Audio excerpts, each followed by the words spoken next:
बहुत समय पहले की बात है। किसी नगरी में एक गुरुवर जंगलों के बीच अपनी कुटिया बनाकर रहा करते थे। आसपास बहुत ही अच्छा और शांत वातावरण था। वहाँ जो कोई भी जाता था वह अपना दुख भूल जाता था। उस वातावरण की शांति में मन को एक असीम शांति प्राप्त होती थी, जिससे जो भी कोई वहाँ अपने दुख लेकर जाता वह उसे भूल जाया करता। एक दिन वह गुरुवर अपने कुछ शिष्यों को उपदेश दे रहे थे। वे बोल रहे थे, हमें अत्यधिक कम बोलना चाहिए। हमारे पास 2 कान और 1 मुंह है। इसका अर्थ ये है कि हम जितना बोलते हैं उसका 2 गुना हमें सुनना चाहिए, और यही प्रकृति भी चाहती है।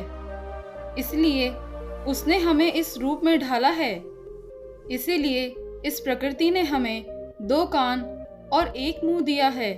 तुमने देखा होगा कि इस प्रकृति में जिस भी पदार्थ की संख्या अत्यधिक है, उस पदार्थ की कीमत उतनी ही कम है, और जो पदार्थ बहुत कम है उसकी कीमत उतनी ही ज़्यादा है। और यही नियम हमारी जीवा पर भी लागू होता है।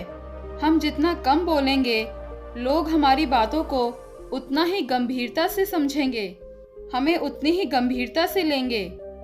वे हमारी बात सुनेंगे, समझेंगे और हमारी इज्जत भी करेंगे। उन गुरु की यह बात सुनकर उन सभी शिष्यों में से एक शिष्य खड़ा हुआ और उसने उन गुरु से कहा, हे गुरुवर, आपकी बातों को बीच में काटने के लिए क्षमा चाहता हूँ, लेकिन मेरा एक प्रश्न है, क्या मैं आपसे पूछ सकता हूँ? इस पर वो गुरुवर कहते हैं, अवश्य पूछो, तुम क्या पूछना चाहते हो? तभी वे शिष्य कहता है, हे गुरुवर, यदि हम कम बोलेंगे तो हमारी बात सामने वाला किस तरह से समझ पाएगा? इस पर वे गुरुवर कहते हैं, तुम क्या कहना चाहते हो?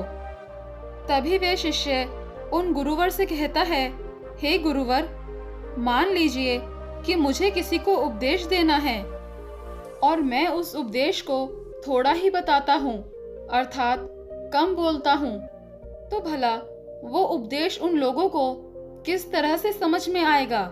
और यदि मैंने उनसे कम शब्द कहे, कम बातें कहीं और उन लोगों को वे बात समझ में नहीं आई, तो वो लोग मुझे गलत समझेंगे, या फिर ये भी हो सकता है कि वो लोग मेरी बात का गलत मतलब निकालें।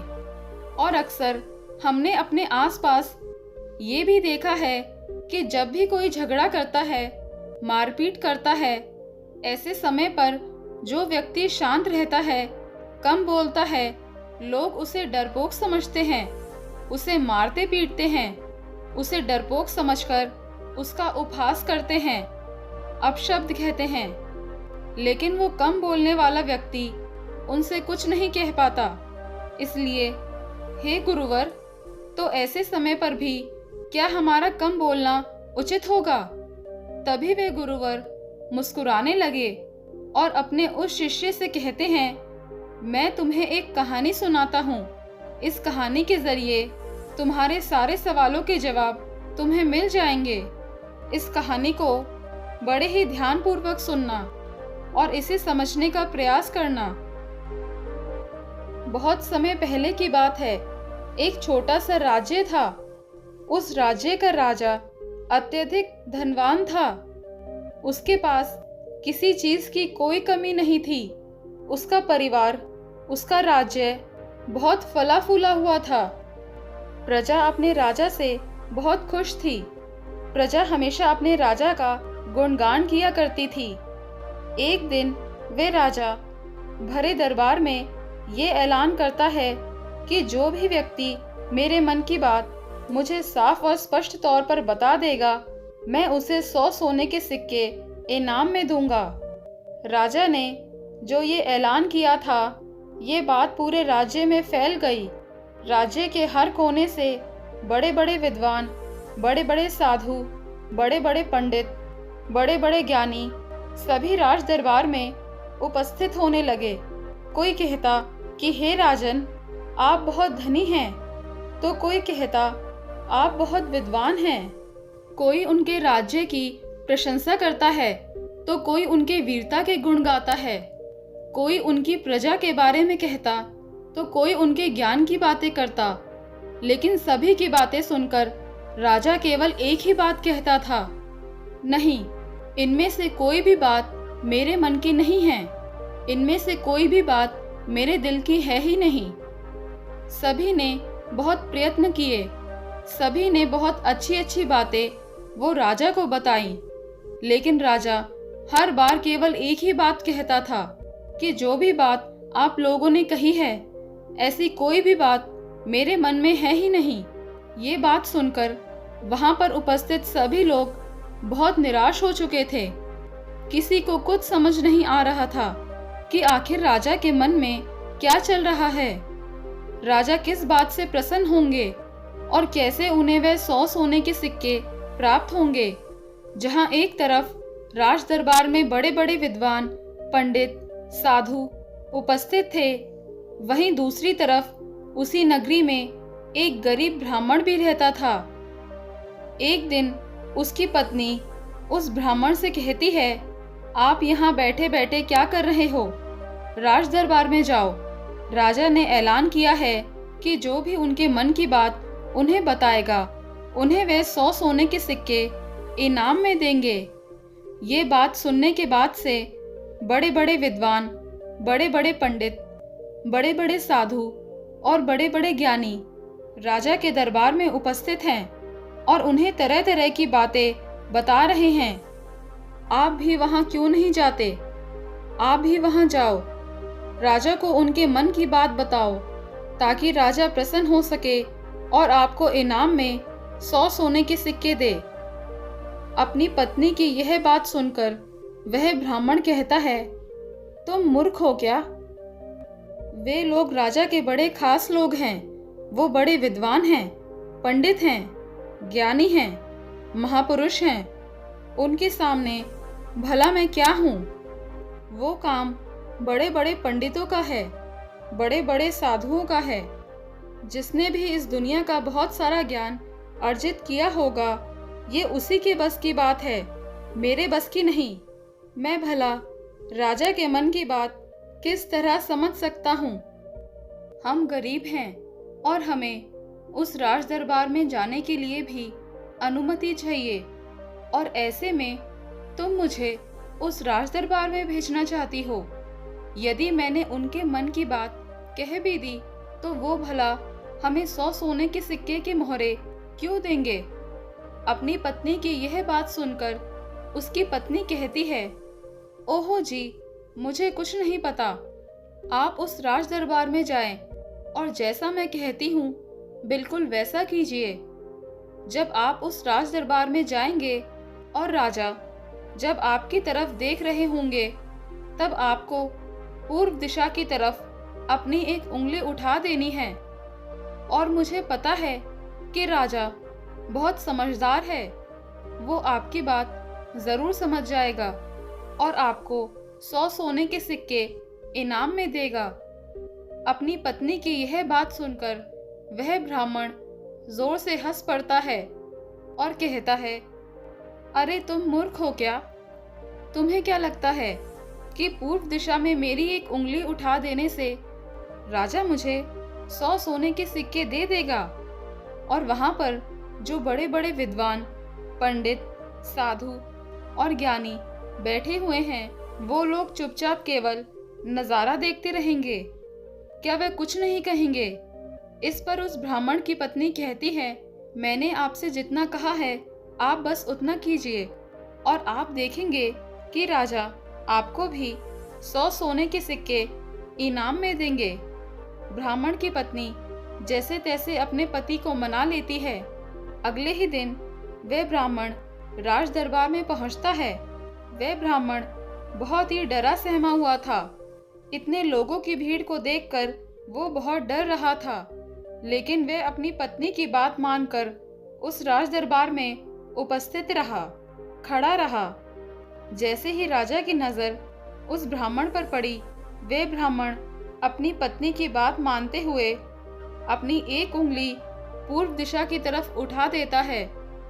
यह देख राजा बहुत प्रसन्न होता है और राजा तुरंत ही उसे 100 सोने के सिक्के इनाम में देता है। ये सब देख वहां पर उपस्थित बड़े बड़े विद्वान, पंडित, साधु और ज्ञानी सभी लोग आश्चर्यचकित रह गए कि आखिर ऐसा इसने क्या कह दिया जो राजा को बहुत अच्छा लगा। हर कोई ये सोचकर हैरान था कि इस ब्राह्मण ने तो केवल सिर्फ एक उंगली ही उठाई थी और इसे 100 सोने के सिक्के मिल भी गए। ये सब देखकर वहां पर उपस्थित हर कोई अचरज में था और वह ब्राह्मण अपने 100 सोने के सिक्के लेकर अपने घर लौट गया और खुशी खुशी वह 100 सोने के सिक्के अपने बीवी के हाथ में रख देता है और कहता है, राजा ने मुझे ये 100 सोने के सिक्के इनाम में दिए हैं और जैसा कि तुमने कहा था, मैंने पूर्व दिशा की तरफ केवल एक उंगली ही उठाई थी, लेकिन मैं अब तक ये समझ नहीं पाया कि इसका अर्थ क्या हुआ। उस राजा को मेरी इस एक उंगली से क्या समझ में आया। उस ब्राह्मण की पत्नी उस ब्राह्मण से कहती है, ये सब जाने दो, आपको ये बात बताकर कोई मतलब नहीं, आप बैठ जाओ और कल फिर आपको उसी राज दरबार में फिर जाना है।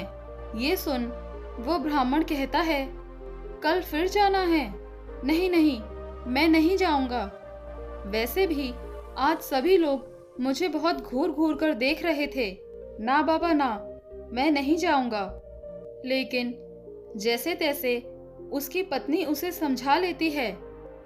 अगले दिन वह ब्राह्मण एक बार फिर तैयार होता है और अपनी पत्नी से पूछता है, अच्छा बताओ आज मुझे क्या करना है। तभी उस ब्राह्मण की पत्नी कहती है, आज आपको पश्चिम दिशा की तरफ अपनी एक उंगली उठानी है। वह अपनी पत्नी की बात मानकर फिर से राज दरबार पहुंच जाता है।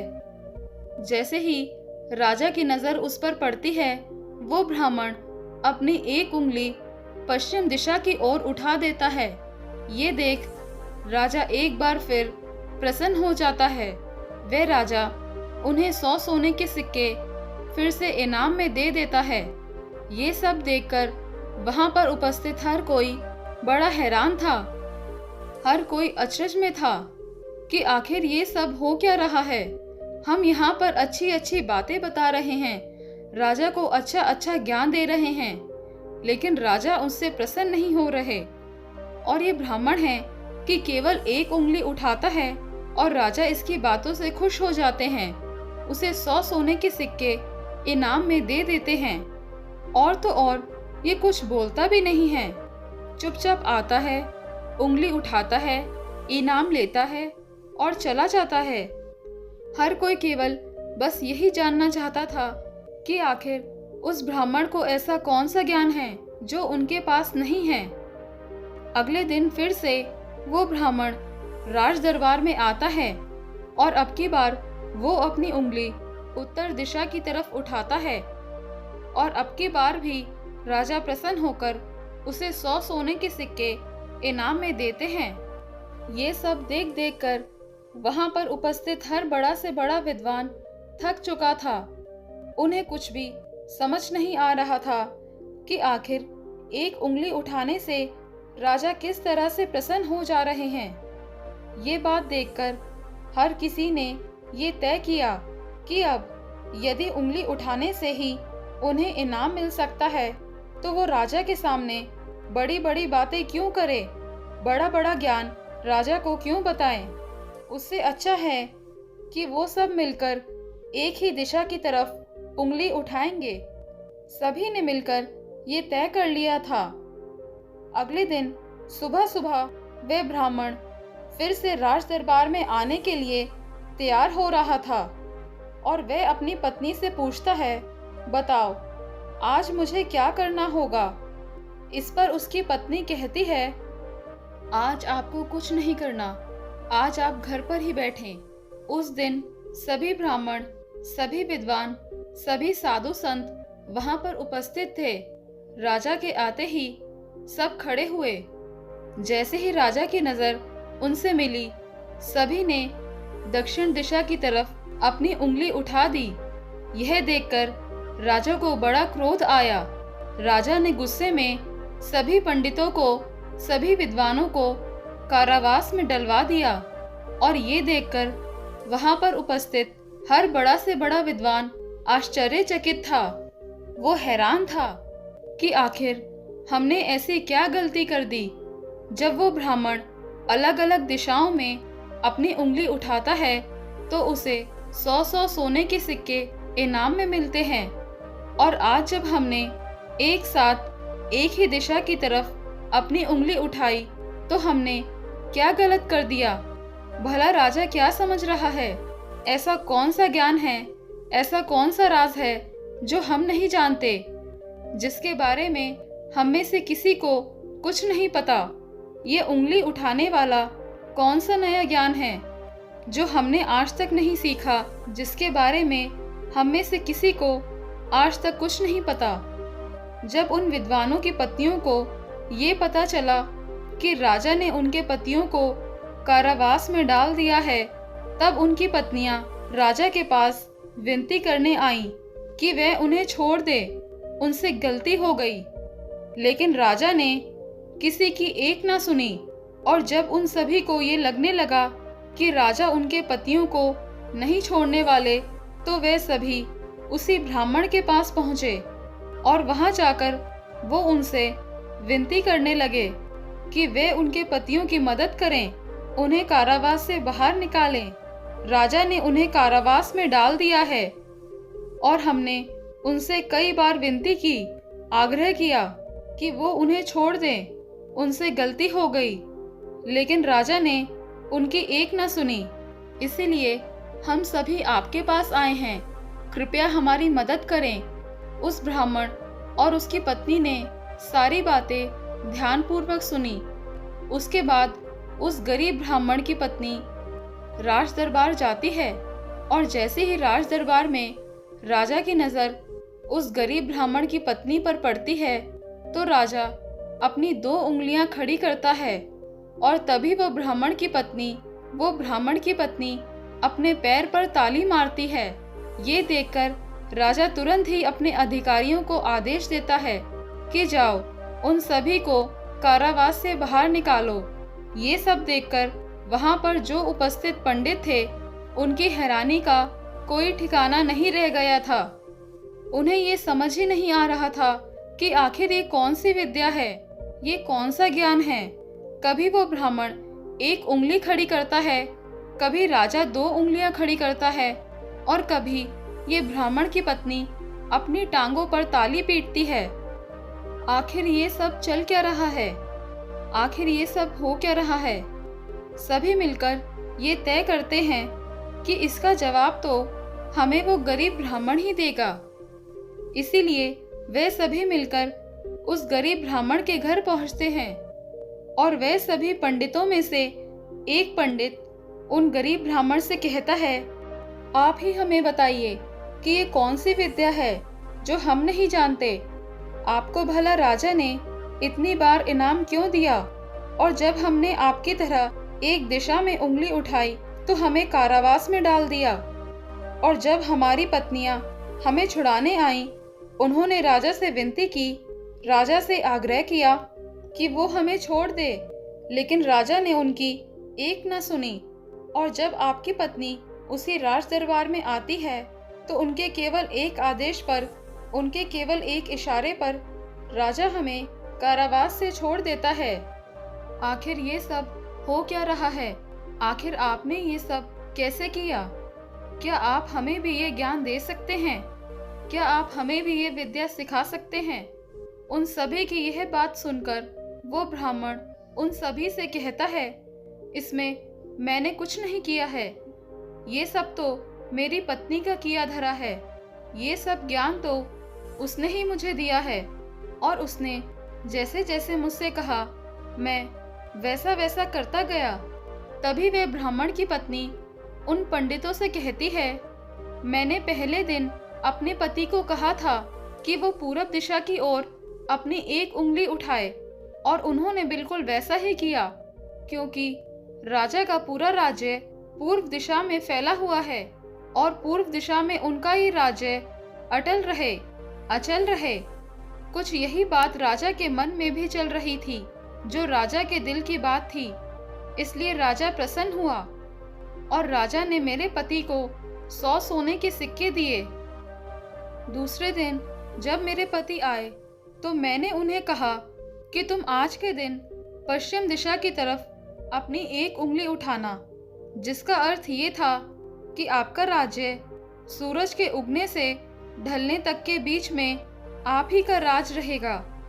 ये बात राजा समझ चुके थे, क्योंकि राजा बहुत ज्ञानी हैं। इसी कारण राजा ने फिर से प्रसन्न होकर मेरे पति को 100 सोने के सिक्के दिए।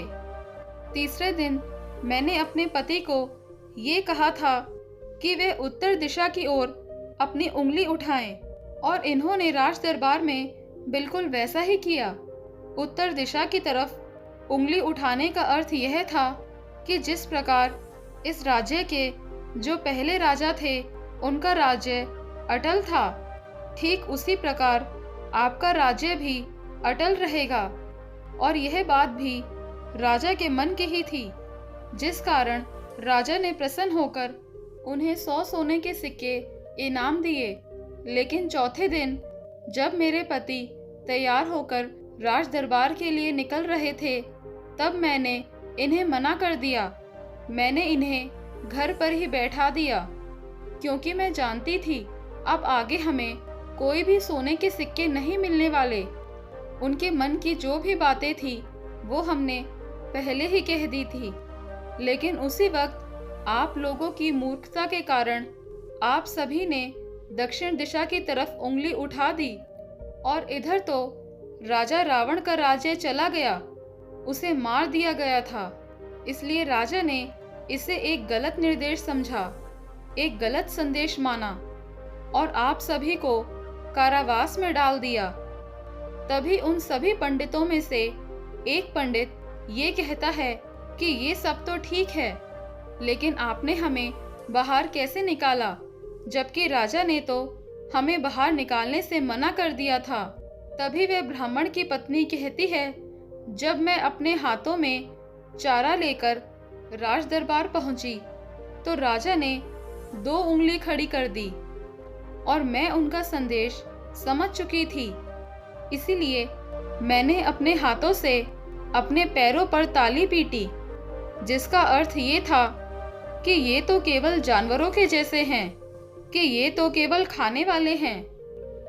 राजा का अर्थ ये था कि जानवर तो 2 प्रकार के होते हैं, सींग वाले और बिना सींग वाले। और मेरे ताली पीटने का अर्थ ये था कि ये तो बिना सींग वाले हैं, और इनसे आपको कोई नुकसान नहीं है। ये तो केवल खाने वाले जानवरों में से हैं, ये आपको कभी नुकसान नहीं पहुंचा सकते। और इसी कारण राजा ने आप सभी को कारावास से बाहर निकाल दिया। इतना कहकर उन गुरु ने अपनी ये कहानी यहीं पर समाप्त कर दी, और आगे वो अपने शिष्य को उपदेश देते हुए कहते हैं कि हमें कम से कम शब्दों में भी किसी को बड़ा से बड़ा ज्ञान दे सकते हैं। इससे ये भी साबित होता है कि हम कम से कम शब्द बोलकर अपना ज्ञान किसी को भी समझा सकते हैं। लेकिन यहाँ पर एक बात और समझने वाली ये है कि जो ज्ञान अर्जित कर रहा है, जिसे हम ये ज्ञान दे रहे हैं, वह भी उस ज्ञान को समझने वाला होना चाहिए, ज्ञानी होना चाहिए। तभी तो ज्ञान देने का हमारा मकसद पूरा हो सकेगा। अन्यथा हम चाहे कितने भी शब्द बोलें, उसे कितना भी समझा लें, उसे कितना भी ज्ञान क्यों ना दे दें, हमारा मकसद कभी पूरा नहीं हो पाएगा, क्योंकि वह हमारी बातें कभी समझ ही नहीं पाएगा। वह तो एक जानवर की तरह होगा, जिसे ज्ञान देकर हमें कोई लाभ नहीं होगा। अज्ञानी को ज्ञान देकर हमें कोई लाभ नहीं। हाँ, यदि आप अज्ञानी को ज्ञान देना ही चाहते हैं, तो इसका अर्थ ये नहीं कि आप ज्यादा शब्दों का उपयोग करें। आप बहुत कम शब्दों में भी उसे वे ज्ञान दे सकते हैं। आगे वह गुरुवर अपने सभी शिष्यों से कहते हैं कि हमें अपने जीवन में इन 5 परिस्थितियों में हमेशा चुप रहना चाहिए। जब भी कोई इन 5 परिस्थितियों के समय पर बहुत कम बोलता है या फिर बोलता ही नहीं है, तो ऐसे लोगों को इज्जत दी जाती है, उनका सम्मान किया जाता है, उन्हें एक अलग नज़र से देखा जाता है।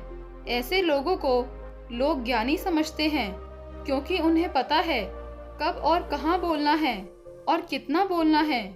सबसे पहली बात बताते हुए वे गुरुवर कहते हैं कि जब कोई व्यक्ति तुम्हारी भावनाओं, तुम्हारे शब्दों को नहीं समझ पा रहा, ऐसी परिस्थिति में इंसान का चुप रहना ही उचित है, क्योंकि हम में से अधिकांशतः लोग बेवजह ही अपने दुख, अपनी पीड़ाएं, अपनी तकलीफें लोगों के साथ साझा करने की आदत होती है। लेकिन वो ये नहीं जानते कि जिन्हें वो अपनी तकलीफें साझा कर रहे हैं, उन्हें आपकी तकलीफों से कोई मतलब नहीं। वे तो आपकी तकलीफों का फायदा उठाना चाहते हैं।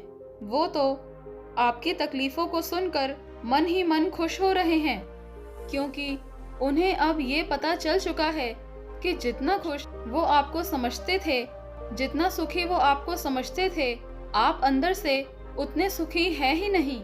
आपका सुख चैन लुट चुका है और ये जानकर उन्हें बहुत प्रसन्नता होती है।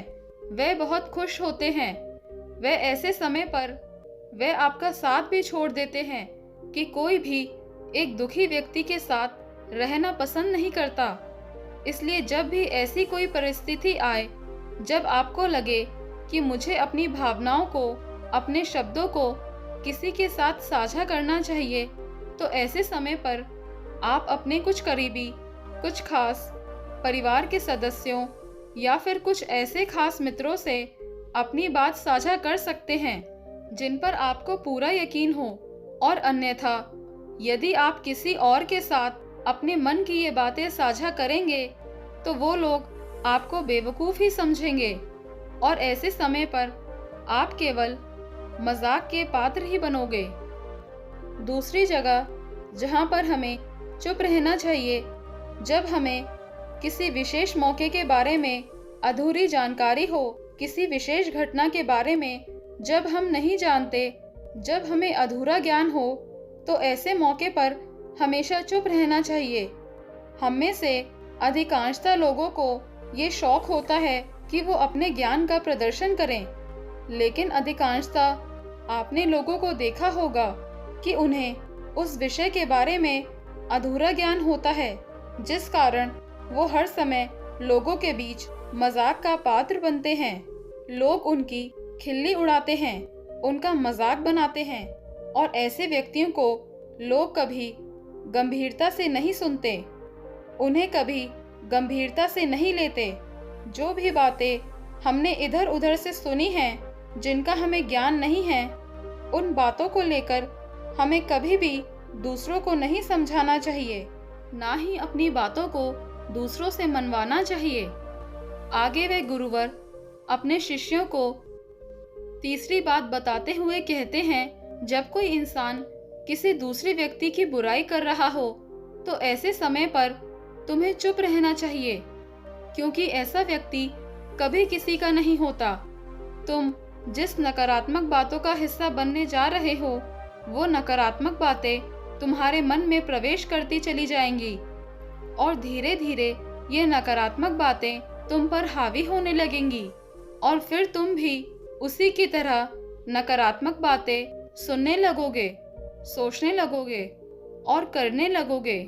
इसीलिए कभी भी इन चीज़ों का हिस्सा ना बने, क्योंकि जो व्यक्ति तुम्हारे सामने किसी तीसरे व्यक्ति की बुराई कर रहा है, ऐसा ज़रूरी नहीं कि वो तुम्हारी बुराई उस तीसरे व्यक्ति के सामने ना कर रहा हो। ऐसे व्यक्ति कभी किसी के नहीं होते, वो पीठ पीछे एक दूसरे की बुराई ही करते रहते हैं। इसलिए जब भी कोई व्यक्ति तुम्हारे सामने किसी तीसरे व्यक्ति की बुराई कर रहा हो, तो तुम्हें उसकी बातें केवल ध्यानपूर्वक सुननी है, लेकिन उस पर कोई भी प्रतिक्रिया नहीं देनी। आगे वे गुरुवर अपने शिष्यों को अगली बात बताते हुए कहते हैं, जब कोई व्यक्ति तुम पर गुस्सा कर रहा हो, तुम पर चिल्ला रहा हो, तुम्हारा अपमान कर रहा हो, तुम्हें अपशब्द कह रहा हो, ऐसे वक्त पर तुम्हें शांत रहना चाहिए, चुप रहना चाहिए, क्योंकि तुम्हारे मौन से बड़ा और कोई हथियार नहीं है।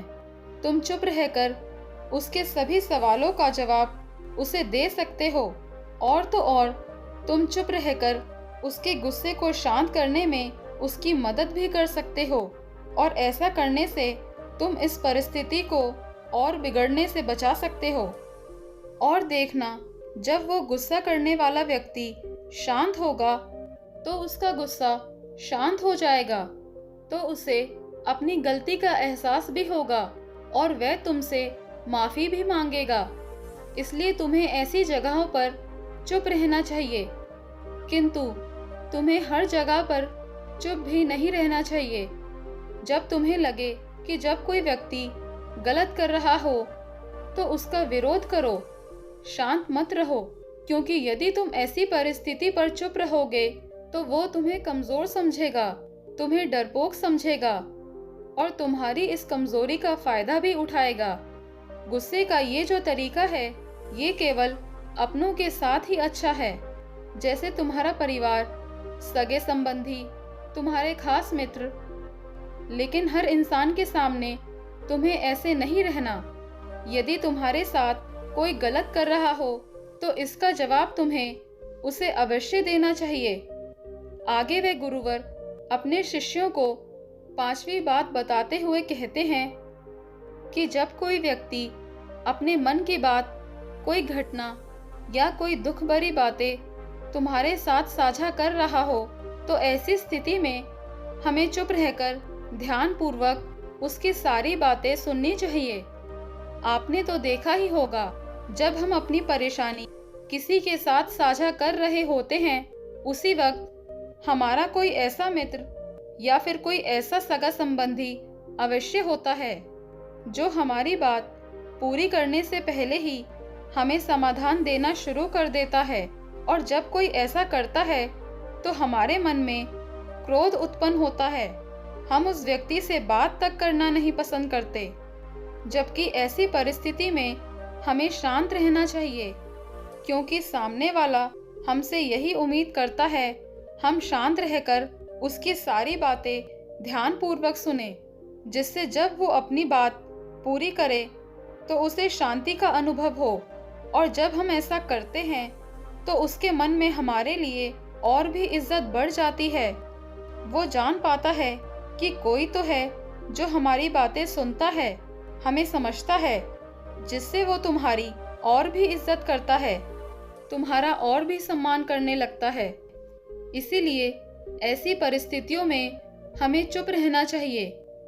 इतना कहकर वे गुरुवर आगे कहते हैं कि इन 5 स्थितियों को हमेशा याद रखना, और यहाँ पर इंसान को हमेशा कम ही बोलना चाहिए, क्योंकि इंसान एक दुकान की तरह है और दुकान का ताला है हमारी जीभा।